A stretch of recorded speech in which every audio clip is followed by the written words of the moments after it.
Welcome to episode number 5 of Toronto Talk Sports and More. Zion Hezekiah here, a.k.a. Hez.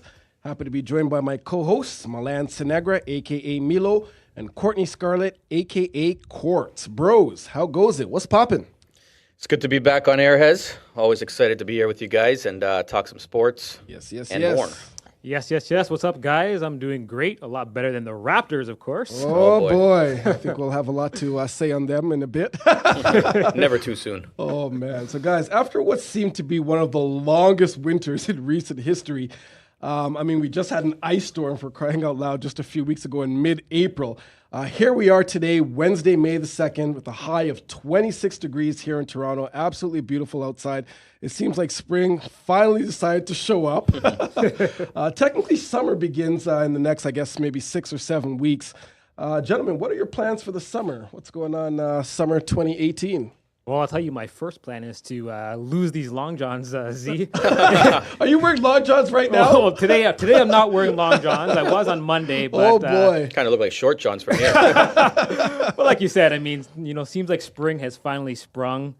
Definitely have a lot of plans to do a lot of outdoor activities. Just took out my motorcycle the other day. Oh, you are a biker boy, indeed. Yes, sir. Vroom, vroom. What kind of bike? Tell us about your bike. Yamaha R6. Yes. All my riders, please be safe this year. That's right. Happy riding. Just took out my barbecue this past week. Barbecue at Quartz Place. Gonna be Check our website, TorontoTalkSports.com, for Courtney's address. And, you're all invited. Everyone's invited for some grill. That's it. My baseball season starts on Sunday. I'm just looking forward to some outdoor. Oh, yeah, you play in a fun. Baseball league. Yes. What position? I'm center fielder. Okay, Ken Griffey Jr., I like it. Definitely. Right. Looking forward to getting back out there, having good some fun. Stuff. All right, good stuff. Break a leg, but not literally. Let's hope not. Milo, what's popping for guys, the summer? It's actually been a beautiful week in the city, but next week I'm hearing temperatures are going to drop faster than the Raptors' fourth quarter field goal percentage in Game 1. But the summertime, it's wedding season, and I've actually got 4 weddings to attend this summer. Oh boy, wow! Best part is none of them are mine. Oh boy, I was just going to ask. Heading to LA also at the end of this month, so looking forward to that. It's a bachelor party, so we might end up shooting the Hangover 4 out there. Oh boy, keep us posted. But it's just always nice to be outdoors in the summer, patio season, making my way downtown like the famous song says. All right, barbecues, and you know what they say, sun's out, buns out, right? Toronto's got some beautiful women, and we'll be downtown partying with them. That's it. So for myself, guys, nothing really major planned. A bunch of birthdays this summer, family and whatnot. And speaking of family, that's what I'm really looking forward mostly to this summer, just spending quality time with the fam. We're outdoors people, so we love going on, walks, going to the park, anything outdoors. We just love hanging out, outside. And gotta hang with the boys, weather. too, once in a while. Yeah, maybe, chill out and grab TTS party. Grab a couple of cold ones on the patio or whatnot on your dime. That would be nice. No problem. But yeah, we just love the outdoors, so hopefully we'll get some nice weather this summer, nice sunshine, and do some nice family fun. Nice. Absolutely. So, guys, let's get to it. Today's episode, once again, TTS, Toronto Talk Sports and More, episode number 5. So, quick overview of what to expect on today's program. We will be discussing the Toronto Raptors. They had an interesting game last night. We'll certainly get to that. I'm sure there's a lot will be said. So we'll discuss that in length. We'll do a little bit of NFL talk. So we haven't really touched too much on the NFL so far early in Toronto Talk Sports and More. So we'll discuss Steelers. Oh, I don't know about that. But we'll discuss a little bit of NFL. Guys, we're doing our very first product giveaway on today's episode. So audience, stay tuned for information on that. We'll be giving away some goodies. And we were actually supposed to have a special guest in studio today for our And More segment. Unfortunately, she canceled at the last minute. Something came up, really important family things, and she's not able to make it. Likely she'll be on for next week, episode number 6, so we'll announce that in due time. But let's get right to it. Toronto Talk Sports and More.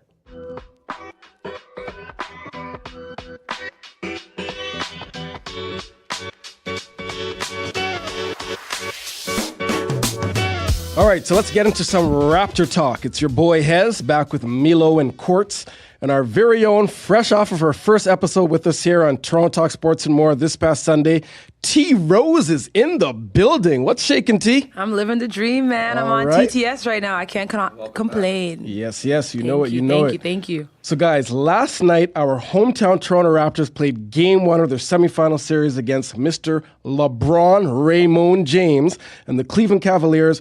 home at the ACC, and for only the second time in the history of the NBA, a team, the Raptors, or shall I say Craptors, lost a game without even trailing once in regulation. The Cavs won 113 to 112 in OT. The Raptors were historically horrible down the stretch, missing their final 11 shots in the fourth quarter. Guys, let me tell you something, and you all know that I'm not the biggest Raptor fan in the world. I've said that before. I cheer for them, for the love of the six and whatnot. But yesterday, I was so emotionally invested in the game just because I really wanted them to win and I wanted to see the Cavs lose. But I was so emotionally invested in the game. After the loss, after when the game ended, I was so emotionally drained. I couldn't even tune into the Warriors the Warriors game. I actually had to take a half an hour break and just kind of decompress, whatever the word is, for like at least half an hour before I could watch basketball again. It was just horrible. What were your thoughts, guys? Yeah, well, as I kind of feel the same way. I was at a sports bar out in Woodbridge watching it with some fellas, and we were having a good time, having some drinks, having some food, watching the Raps, and hey, they were up by double digits in the first half. I think 14 points. Very, very difficult to watch them in the fourth quarter. They really, really struggled.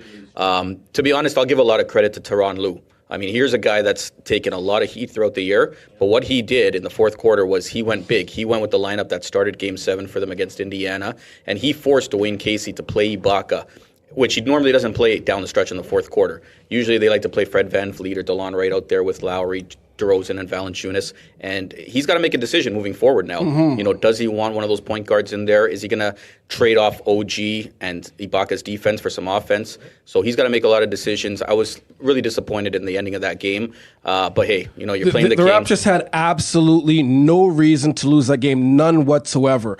They had the game completely in hand. They were in complete control of the game. And you know what? LeBron didn't even play that well. That's the whole thing about it. He still finished with a triple-double. Yeah. But he called it the worst performance of the playoffs so far for him. I think he even said it was the worst game of his season so far. I think he shot around 40% or whatever it was. They had other guys 1 for 6 from the free throw line. Oh yeah, he was horrible from the line. It's crazy. Looking at the end of the game, the final 4 minutes of regulation and going into overtime, we only shot 3 for 18.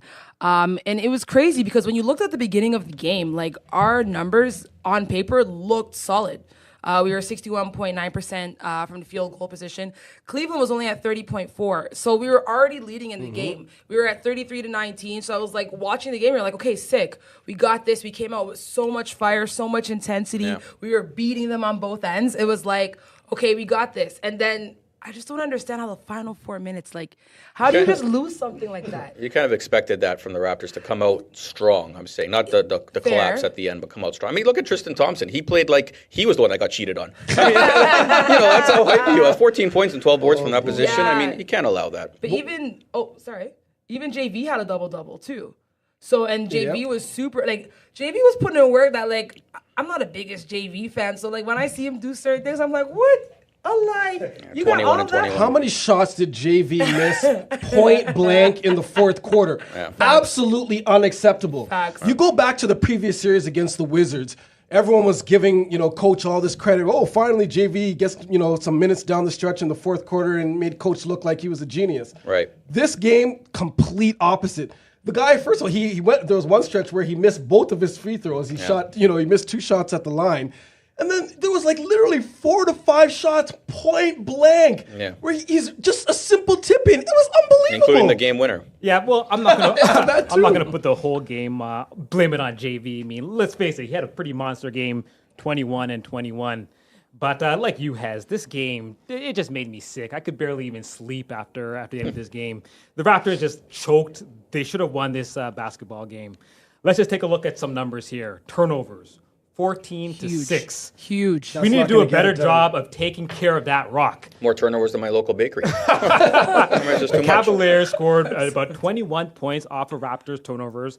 If we want to have any chance in winning this series, we need to do a better job of taking care of that basketball, guys. Guys, on that same point you made there, Courts, and that's an excellent point. There was one stretch in the fourth quarter. It might have been a minute and a half left to go. The Raptors call a timeout because they were trapped. They had maybe 2 point whatever seconds on the clock. They used their last time out, inbound the ball. A First, they actually didn't inbound the ball. They actually got a 5-second call with their last time. If you're going to turn over the ball anyway, at least throw the ball in. Why waste a timeout? Exactly. It makes no sense. I was like, what are these guys doing? So frustrating. It was so insane. frustrating. No, honestly, guys, let me break it down really. I'm sitting there on my couch watching the game. I'm like, is this really is this really occurring right now? They had the lead, the complete control of the game from beginning to the pretty much the end there of the fourth quarter, and they just let it slip away. I can imagine if this was the Lakers, man, you'd be jumping off the building right now. And that's the thing. As I said, even without being the biggest Raptor fan in the world, I was so emotionally invested in it because I just really wanted them to win, and more than anything, I wanted the Cavs to lose. I think this year, and we would all agree, is the perfect opportunity for the Raptors to finally get over that hump, to finally conquer their kryptonite of LeBron James and Cleveland and this, that, and the other. And losing game one, especially the way that they did when they had complete control of the game and they missed all those shots down the stretch. I mean, it's heartbreaking. Well, like you said, Hez, this is the year for the Raptors to beat the Cavaliers. We're not facing the same Cavaliers that embarrassed us 4-0 last year and the same Cavaliers 2 years ago to beat us in the playoffs. This is a lot weaker Cavaliers team. And the Raptors are supposed to be a lot better. Exactly. So things should kind of even Absolutely. out. I mean, taking a look at LeBron's supporting cast. I mean, in the series against Indiana, they were just non-existent. How many points did Kevin Love score yesterday, guys? What? 7. Exactly. 7 13 points. rebounds. Exactly. Yeah. They couldn't hit a shot. Yet you see JR and Kyle Korver stepping up with a big three. I think they both had about 5 3-pointers. How many points did LeBron James score in overtime? 0. Yeah. How LeBron didn't even score and you still lost. But it's just something about these Toronto Raptor uniforms when guys like Kyle Korver, J.R. Smith, Tristan, when they see those uniforms, they step up. Look how horrible they played in the Indiana series. Yeah. And they just see the Raptors, they see the Air Canada Center, they see the bright lights in Toronto, and they just start making threes, right? Yeah. But, of course, I can't be that upset because I recall a couple of us picking the We did Cavs. choose the Cavaliers. One of you guys picked Right, the right. Raptors. Even if they do get past the Raptors, which I'm still not giving up on the Raps, I don't see the Cavs winning the next round. Guys, check out this stat. Going into this game, or going into the fourth specifically, the Raptors were 30-1 when heading into the fourth quarter with the lead. They'd only lost one time all year when leading heading into the fourth quarter. And just the way it unfolded down the end there, it was absolutely insane. I think it would have been it would have been better for the Raps, just from a mental standpoint, from a psyche standpoint, if they had gotten blown out, if LeBron had one of those games he had against the Pacers, 40 points, 15 rebounds, whatever. LeBron didn't even play his best game, although, yes, he did have a triple-double. He had all these other guys stepping up. But the manner in which they lost, just the way that they lost. It's going to mess with their psyche. Oh, Absolutely. Unbelievable. The series is far from over, but I was telling the guys I was with yesterday, doesn't it kind of remind you the Raptors are like the New York Knicks or the Pacers of the 90s where they just can't get by that one guy, that one team. And it just seems like LeBron James is that guy to them. And he's the Michael Jordan of the 90s, right? And those teams couldn't get past him, and I just think the Raptors are going to have a tough time in the series. But I think, too, that after kind of stepping back from this game, we'll see that by looking at the numbers, no one else, aside from LeBron, when they played against the Pacers, no one scored more than 20 points. Absolutely. What happened for the first time yesterday. Exactly, right? So it's like they're kind of finding their footing and getting it together. But at the same time, if you look at the Raptors, it's like our shooting wasn't that great. We're 9 for 28 from behind the arc. So it's like, how are we we have to up our ante, make sure our shots are actually dropping on a consistent basis. I would say that the Raptors, the biggest problem it wasn't even so much, they could have shot the ball better and whatnot. I would say just from a mental standpoint down the stretch, they had a million opportunities down the stretch, and I'm talking the last 2-3 minutes of the fourth quarter, to put the game away. One free throw, one field goal would have made all the difference in the world. Right. The game had no business whatsoever even going into overtime. So yes, they could have played better. And actually, one thing that they could have done a lot better, you're not going to win too many games giving up, 38 points in the second quarter? And the Cavs just totally, second quarter. But, the last 2-3 minutes of the fourth quarter, that's what lost them the game. That was just unacceptable. And here's a big stat for you guys. LeBron James, after winning game one, is 24-2. Wow. 24-2 after winning game one. The Raptors have a huge mountain to climb. Looking forward to game two. If we do not win game two, I say the Raptors don't even.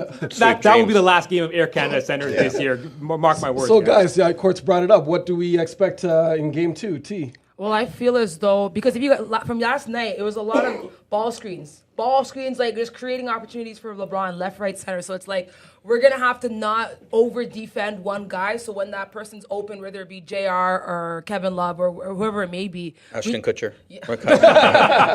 I'm so cheesed.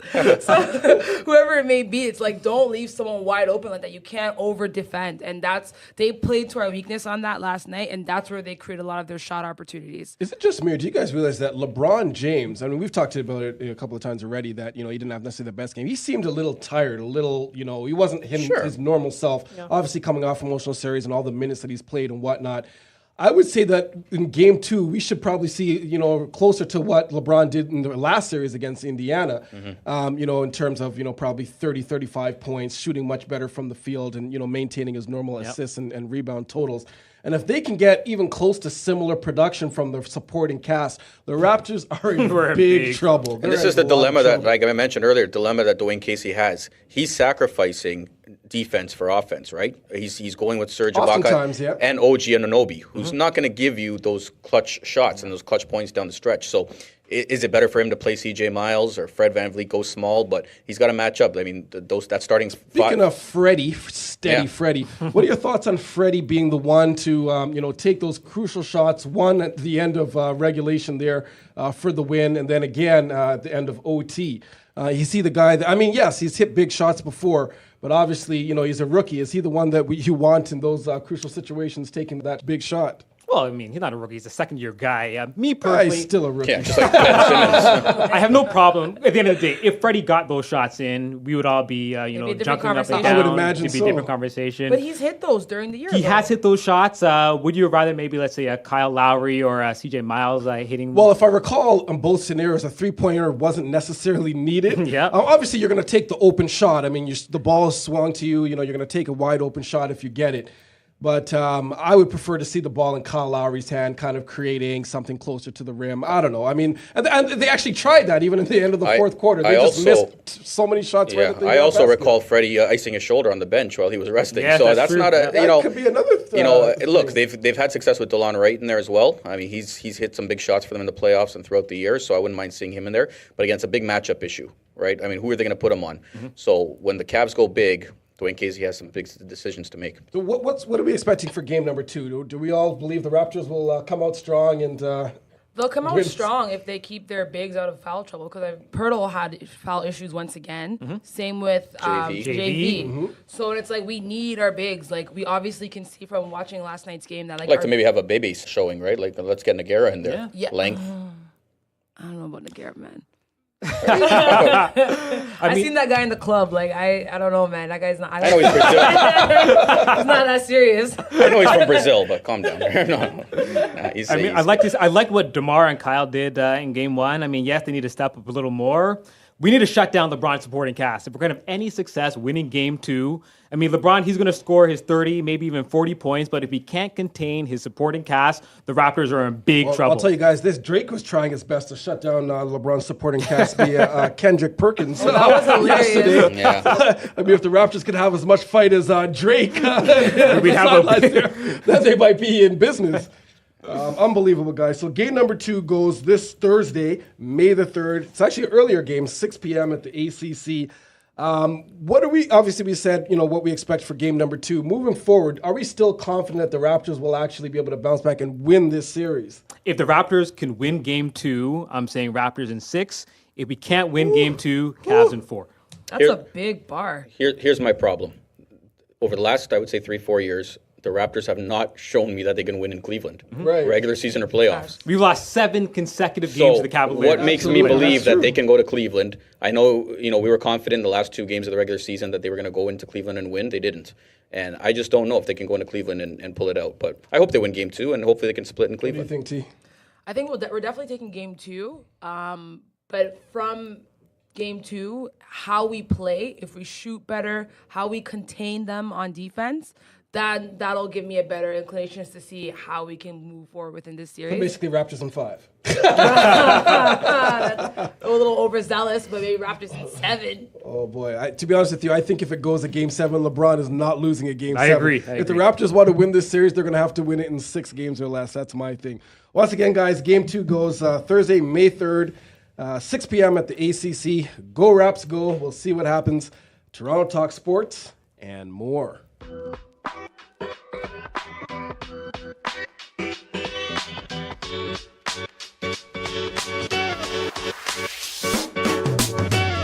Welcome back, TTS. It's your boy Quartz. I'm here with Milo and Hez.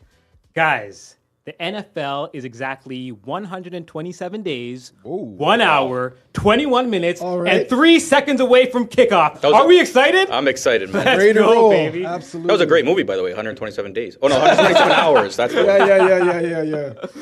Well, guys, we're all super excited to welcome back the NFL season. And last week with the draft, gave us a little bit of a taste of what to expect for the 2018 season. Let's talk about the beloved Cleveland Browns. Oh, boy. Now, a lot of people were surprised that when they selected Baker Mayfield at number 1.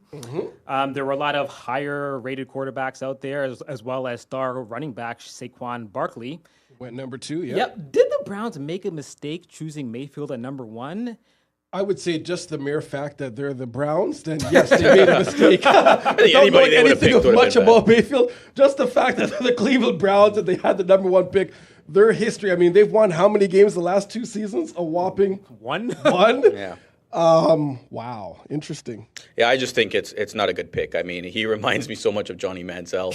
I just think it's going to be one of those episodes again. I think they could have taken, maybe Josh Rosen at that pick if they really wanted a quarterback. They obviously have a Even need there. Sam Darnold, I mean. Yeah. But, I mean, they're the Browns, right? And even the reaction on social media was just hilarious. I saw some video yesterday on Instagram, just made me laugh so hard. This guy was so pissed.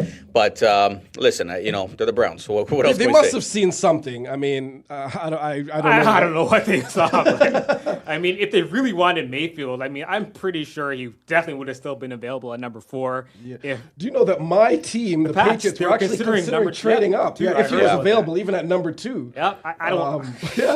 I don't see why they would do that. I mean, Kraft is an intelligent man. I don't. Yeah, to me that makes no sense. Especially, I mean, it looks like Brady's going to play for at least another maybe 3 or 4 years. What's the point of having a decent quarterback, a young quarterback, shadowing that's not even getting any reps or whatever? I'm glad the Browns took him. They're in the Steelers division. So it's guaranteed 2 wins every year. So, guys, speaking of the Browns, like you said, Z, in the past 2 years, they won 1 game. Yeah, they made a couple decent offseason acquisitions. How many games did we see them actually winning this season? I think they got Jarvis Landry, Thyroid Taylor. Yeah. And Just call him Thyroid Taylor. My goodness. Wow. Taylor. Wow. That's what happens when you read your production notes wrong. Oh, thyroid. Yeah. I'm going to go with how many wins they're going to have. I'll give them the benefit of the doubt. I'll give them 1 win. Yeah. Well, guys, I really think they're going to win at least 4 games this season. I mean, they have a better team this year. Can't get much worse. They really can't get any worse. I mean, the lot of games that they lost last year were pretty close games. They almost beat your Steelers last year. Did they? They're not as bad as everyone thinks. We're just messing around with them. Give them a chance, right? Give them a little fighting hope. Didn't the Steelers rest their players in that game? They did. And even the first game of the year, they came a little bit close. Twice. Yeah. So, rivalry, whatever. Well, guys, as we're continuing talking about underperforming teams, how about those Cowboys? Oh, boy. Earlier last month, they released Dez, I can't catch a ball to save my life, Bryant. Oh, my goodness. Well, where do you think this guy is going to end up? Who's going to take on Dez Bryant? You made a good point there, of course, in terms of not being able to catch a ball. I have a soon-to-be 4-year-old. He'll be 4 in the next week and a half. And my son can catch a ball better than Dez Bryant. Just beyond pathetic. I don't know where he's going to go, but what I would say is this. I think that he really needs to have a true star quarterback, that 1-2 punch. There have been some rumblings potentially of, Green Bay. Even the Patriots. Potentially with Tom Brady and whatnot. I certainly wouldn't want him on my team. But I think that would probably be the best fit to have, a true bona fide Hall of Fame type quarterback that can, get him the ball in those sweet spots, because he definitely can't create anything on his own, and he can't catch the ball for beans. I wouldn't put money on him. Yeah, well, Dez has come out and said that he wants to stay in the NFC East. So he turned down an offer from the Baltimore Ravens. Indeed, he did. It was a multi-year contract. I could actually see him going to the New York Giants. I know the Giants have come out and said they don't want him, but he's been seen working out with Odell Beckham Jr. That would be an interesting combo. Yeah, I think they got rid of Brandon Marshall now. They did. Yeah, they did. So they can use another wide receiver.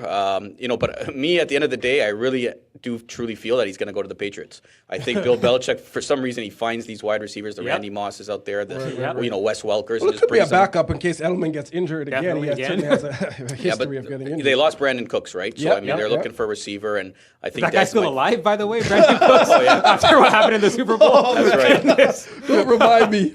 Well, he's going to be going to the LA Rams, right? That's my pick in the NFC to get to the Super Bowl, right? To play Apparently it is. my Steelers. Definitely. So.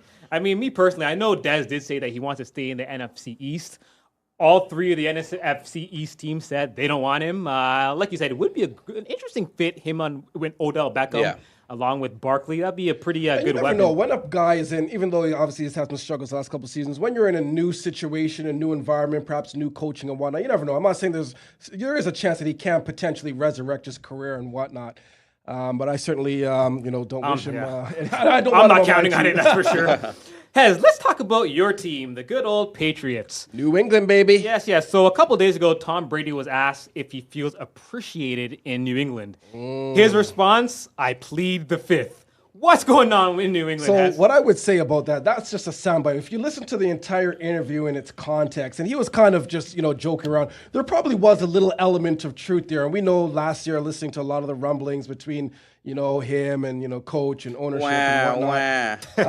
At the end of the day, here's my thing, guys. All the Patriots do is win, win, win. So regardless. Excuse me, you didn't beat us in the Super Bowl, though. Hey, you can't win. You're not going to win every memory. single year. As long as you're competitive and you're giving yourself an opportunity to compete at a high level. How many consecutive divisional titles have they won? It's like 30 by now. It seems like they're always winning that dominate. division. Absolutely. Yeah. We should just change their name to Tristan Thompson, because all they do is cheat. Look,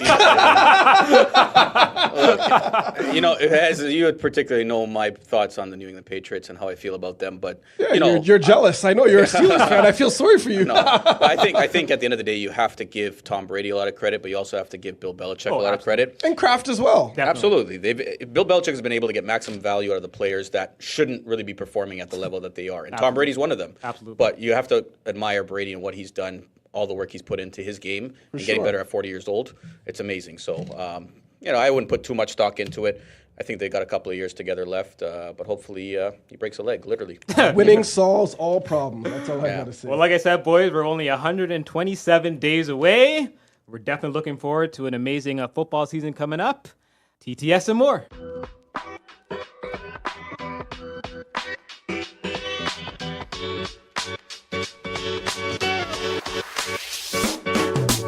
So we're very excited to do our very first product giveaway here on Toronto Talk Sports and More. We're going to be giving away 2 $25 Cineplex Odeon gift certificates and 5 custom branded water bottles, courtesy of our friends at DAZN, which is spelled DAZN. DAZN is a sports-based video-on-demand service that launched in Europe in 2016. Last year, 2017, they acquired the streaming rights to the National Football League here in Canada, which includes NFL Game Pass and access to NFL Red Zone.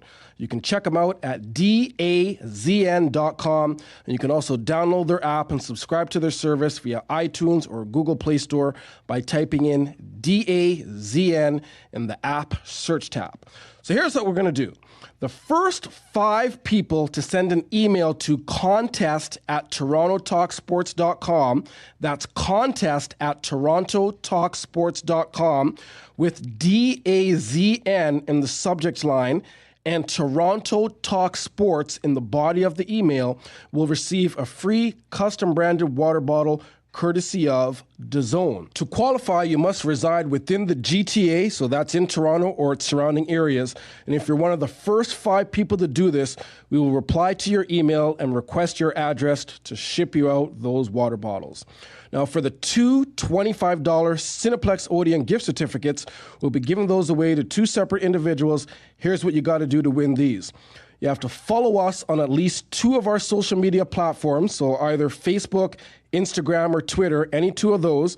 And our handles, once again, on Facebook and on Instagram is at Toronto Talk Sports, and on Twitter, it's at TO Talk Sports.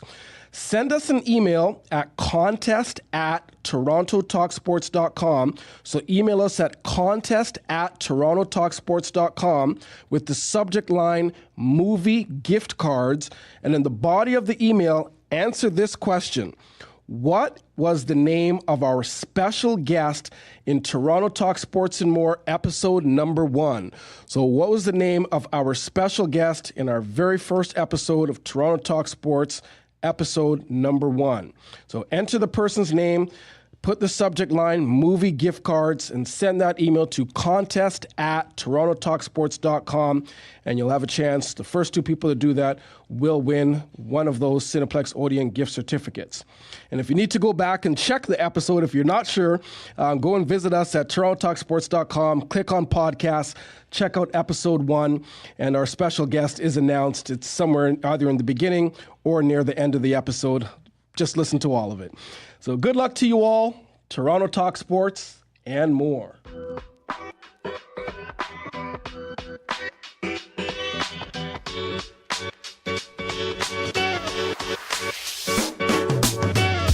Thanks again for tuning in. We'll be back with our next podcast next week, Thursday, May 9th. And guys, hopefully the Toronto Raptors will still be playing basketball then. Have a great week, everyone. Toronto Talk Sports and More. For the love of the 6, let's connect. Thank you for tuning in to Toronto Talk Sports and More. Please subscribe to our podcast via Apple iTunes or Google Play Store.